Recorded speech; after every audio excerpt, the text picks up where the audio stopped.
সারা দেশে সহিংস আন্দোলনে এখন পর্যন্ত অন্তত ৭৯ জন নিহত হয়েছে। এর ভেতর সিরাজগঞ্জের বেলকুচিতে থানায় আগুন দেওয়ার পর ১৩ পুলিশ সদস্যকে পিটিয়ে হত্যা করেছে আন্দোলনকারীরা। এছাড়া রায়গঞ্জ উপজেলায় আওয়ামী লীগ কার্যালয়ে হামলা চালিয়ে সেখানে আওয়ামী লীগ ও স্বেচ্ছাসেবক লীগের ৫ নেতা ও এক সাংবাদিককে পিটিয়ে হত্যা করেছে তারা। অন্যদিকে সদর উপজেলায় আওয়ামী লীগ কর্মীদের সাথে আন্দোলনকারীদের সংঘর্ষে মারা গেছেন ৩ জন।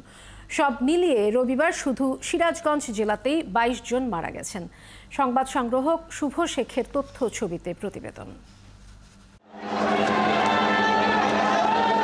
সিরাজগঞ্জের বেলকুচি উপজেলার এনায়েতপুর থানার সামনে রবিবার বেলা ১১টায় জড়ো হয়ে ঢিল ছুটতে শুরু করে আন্দোলনকারীরা। এ সময় আত্মরক্ষায় রাবার বুলেট ছোড়ে পুলিশ। এতে আরও ক্ষুব্ধ হয়ে থানায় আগুন দেয় আন্দোলনকারীরা। প্রাণ বাঁচাতে থানা থেকে বের হওয়া পুলিশ সদস্যদের পিটিয়ে হত্যা করে তারা। আন্দোলনকারীদের হাতে ১৩ জন পুলিশ সদস্য নিহত হওয়ার কথা জানান রাজশাহী রেঞ্জের ডিআইজি। বলেন, এই ঘটনায় দোষীদের শাস্তি নিশ্চিত করা হবে।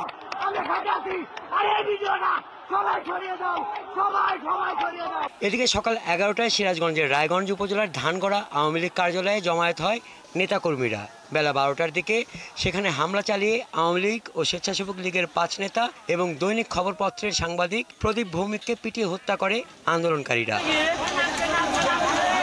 এখানকার ঘটনায় ৬ জন নিহত হওয়ার খবর নিশ্চিত করেন রায়গঞ্জ উপজেলা নির্বাহী কর্মকর্তা।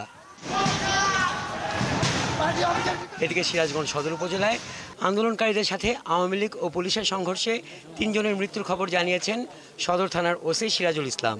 এ নিয়ে জেলায় পুলিশ সহ নিহতের সংখ্যা দাঁড়ায় ২২ জন। হাসান আহমেদ, ৭১।